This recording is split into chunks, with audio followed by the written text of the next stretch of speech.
श्रीमद् भागवत के तीसरे अध्याय में गजेंद्र मोक्ष स्तोत्र पढ़ने को मिलता है। इनमें कुल 33 श्लोक हैं और हिंदू धर्म के अनुसार इस स्तोत्र का जाप करने से जीवन में किसी भी प्रकार की परेशानियों से तत्काल मुक्ति मिल जाती है। शुक्र जी कहते हैं कि बुद्धि के अनुसार पिछले अध्याय में वर्णन किए रीति से अपने मन को नियंत्रित कर और हृदय को स्थिर करके गजेंद्र अपने पिछले जन्म में याद किए गए सर्वोच्च कार्य को और बार बार जाप किए जाने वाले स्तोत्र का जप करने लगा। गजेंद्र ने मन ही मन श्री हरि को ध्यान करते हुए कहा कि जिनके प्रवेश करने से शरीर और मस्तिष्क चेतन की तरह व्यवहार करने लगते हैं, ओम द्वारा लक्षित और पूरे शरीर में प्रकृति और पुरुष के रूप में प्रवेश करने वाले उस सर्वशक्तिमान देवता का मैं मन ही मन स्मरण करता हूँ, जिनके सहारे ये पूरा संसार टिका हुआ है, जिनसे ये संसार अवतरित हुआ है, जिन्होंने प्रकृति की रचना की है और जो खुद उसके रूप में प्रकट हुए हैं, लेकिन इसके बावजूद भी वो इस दुनिया से सर्वोपरि हैं, श्रेष्ठ हैं। ऐसे अपने आप और बिना किसी कारण के भगवान की मैं शरण में जाता हूँ। अपने संकल्प शक्ति के बल पर अपने ही स्वरूप में रचित और सृष्टि काल में प्रकट एवं प्रलय में अप्रकट रहने वाले इस शास्त्र प्रसिद्ध प्राप्त कार्य कारण रूपी संसार को जो बिना कुंठित दृष्टि से साक्ष्य रूप में देखते रहने के पर भी लिप्त नहीं होते, चक्षु आदि के प्रकाशकों के परम प्रकाशक प्रभु आप मेरी रक्षा करें। बीतते गए समय के साथ तीनों लोकों और ब्रह्मादि लोकपालों के पंचभूत में प्रवेश कर जाने पर पंचभूतों से लेकर महत्वपूर्ण सभी कारणों के उनकी परम करुणा स्वरूप प्रकृति में मग्न हो जाने पर उस समय दुर्यज्ञ और घोर अंधकार रूपेण प्रकृति ही बच रही थी। उस अंधकार से परे अपने परम धाम में जो सर्वव्यापी भगवान सभी दिशाओं में प्रकाशित होते रहते हैं, वो भगवान मेरी रक्षा करें।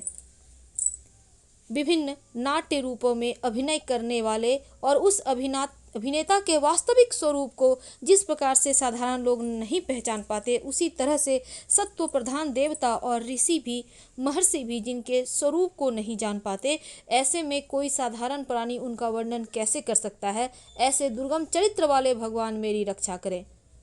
अनेकों शक्ति से युक्त सभी प्राणियों को आत्म बुद्धि प्रदान करने वाले, सबके बिना कारण हित और अतिशय साधु स्वभाव ऋषि मुनि जन, जिनके परम ब्रह्म स्वरूप को देखने की इच्छा के साथ वन में रहकर अखंड ब्रह्मचर्य तमाम अलौकिक व्रतों का नियमानुसार पालन करते हैं, ऐसे प्रभु ही मेरी गति हैं। जिनकी तरह ना तो जन्म होता है, ना ही जिनका अहंकार में कोई भी काम नहीं है और जिनके निर्गुण रूप का ना तो कोई नाम है ना ही कोई रूप है, इसके बावजूद भी वह समय के साथ इस संसार की सृष्टि और प्रलय के लिए अपनी इच्छा से अपने जन्म को स्वीकार करते हैं।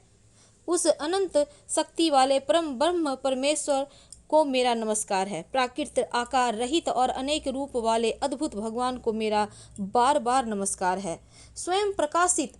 सभी साक्ष्य परमेश्वर को मेरा सत सत नमन है। वैसे देव जो नम वाणी और चित्त वृत्तियों से परे हैं, उन्हें मेरा बारंबार नमस्कार है। विवेक से परिपूर्ण पुरुष के द्वारा सभी सत्व गुणों से परिपूर्ण निवृत्ति धर्म के आचरण से मिलने वाले योग्य मोक्ष की अनुभूति रूपी भगवान को मेरा नमस्कार है। सभी गुणों के स्वीकार शांत और रजोगुण को स्वीकार करके अत्यंत और तमोगुण को अपनाकर मूढ़ से जाने वाले बिना भेद और हमेशा सद्भाव से ज्ञान धनी प्रभु को मेरा नमस्कार है।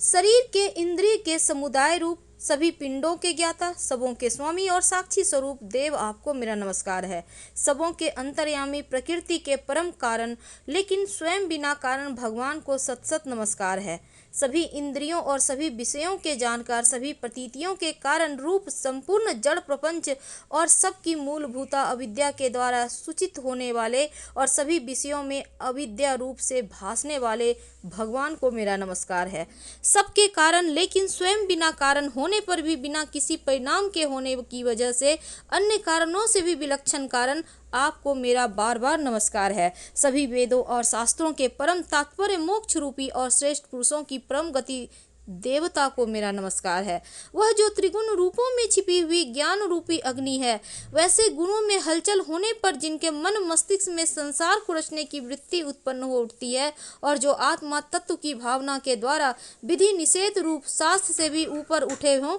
जो महाज्ञानी महात्माओं में स्वयं प्रकाशित हो रहे हैं, ऐसे भगवान को मेरा नमस्कार है। मेरे जैसे शरणागत पशु के समान जीवों की अविद्या रूप फांसी को पूर्ण रूप से काट देने वाले परम दयालु और दया दिखने में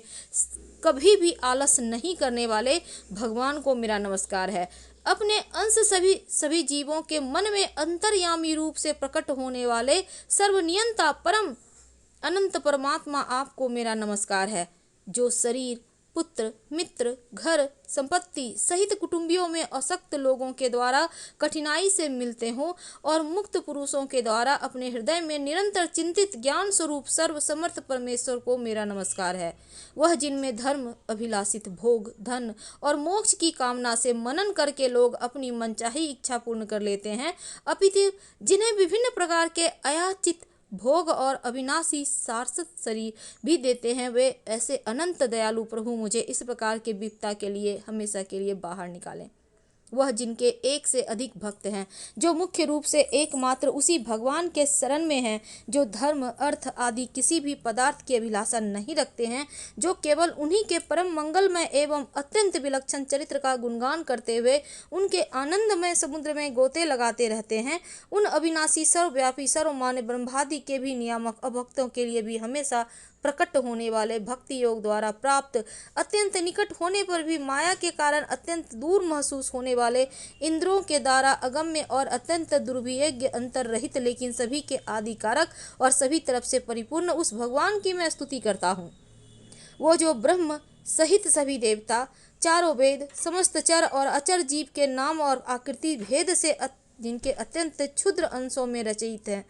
जिस तरह से जलती हुई अग्नि की लपटें और सूरज की किरणें हर बार बाहर निकलती है और फिर से अपने कारण में लीन हो जाती है, उसी प्रकार बुद्धि, मस्तिष्क, इंद्रियां और नाना योगियों के शरीर जिन सभी गुणों से प्राप्त शरीर जो स्वयं प्रकाश परमात्मा से अवतरित होकर फिर से उन्हीं में ही लीन हो जाता है, वह भगवान जो ना तो देवता हैं, न असुर, न मनुष्य, ना ही मनुष्य से नीचे किसी अन्य योनि के प्राणी, ना वो स्त्री है, ना पुरुष और ना ही नपुंसक और ना ही वो कोई ऐसे जीव हैं जिनका इन तीनों ही श्रेणी में समावेश हो। वो ना तो गुण है, ना कर्म, ना ही वो कार्य है और ना ही कारण। इन सभी योनियों का निषेध होने पर जो बसता है वही उनका असली रूप है। ऐसे प्रभु मेरा उत्थान करने के लिए प्रकट हों। अब मैं इस मगरमच्छ के चंगुल से आज़ाद होने के बाद जीवित नहीं रहना चाहता। इसकी वजह से भी मैं ये सभी तरफ से अज्ञानता से ढके इस हाथी के शरीर का क्या करूं? मैं आत्मा के प्रकाश से ढक देने वाले अज्ञानता से मुक्त इस हाथी के शरीर से मुक्त होना चाहता हूं, जिसका काल क्रम से अपने नाश नहीं होता बल्कि ईश्वर की दया और ज्ञान से उदय हो पाता है। इस प्रकार से मोक्ष के लिए ललायित संसार के रचयिता स्वयं संसार के रूप में प्रकट लेकिन संसार से परे, संसार में एक खिलौने की भांति खेलने वाले, संसार में आत्म रूप से व्याप्त अजन्मा सर्वव्यापी एवं प्राप्त वस्तुओं में सर्वश्रेष्ठ श्री हरि का केवल स्मरण करता हूँ और उनकी शरण में जाता हूँ। वह जिन्होंने भगवत शक्ति रूपी योग के द्वारा कर्मों को जला डाला है, जिन्हें समस्त योगी ऋषि अपने योग के द्वारा अपनी शुद्ध हृदय में प्रकट देखते हैं, उन योगेश्वर भगवान को मेरा नमस्कार है। वह जिनके तिगुणों शक्तियों का राग रूप वेग अशय है, जो सभी इंद्रियों के विषय रूप में प्रकट हैं, मौजूद हैं, वह उन्हीं इंद्रियां समस्त विषयों में ही बसी रहती है। ऐसे लोग जिनको मार्ग मिलना भी संभव नहीं है, वैसे शरणागत एवं अपार शक्तिशाली वाले भगवान को मेरा बारंबार नमस्कार है। वह जिनकी अविद्या नाम से शक्ति के कार्य रूप में ढके हुए हैं, वह जिनके रूप को जीव समझ नहीं पाते हैं, ऐसे अपार महिमा वाले भगवान की मैं शरण लेता हूँ। श्री सुखदेव जी कहते हैं कि वह जिसने पूर्व प्रकार के भगवान के भेद रहित सभी निराकार रूप का वर्णन किया था, उस गजराज के करीब जब ब्रह्मा जी के साथ अन्य कोई देवता नहीं आए, जो अपने विभिन्न प्रकार के विशेष विग्रहों को ही अपना रूप मानते हैं, ऐसे में साक्षात विष्णु जी जो सभी के आत्मा होने के कारण सभी देवताओं के रूप में हैं, तब वहाँ प्रकट होते हैं।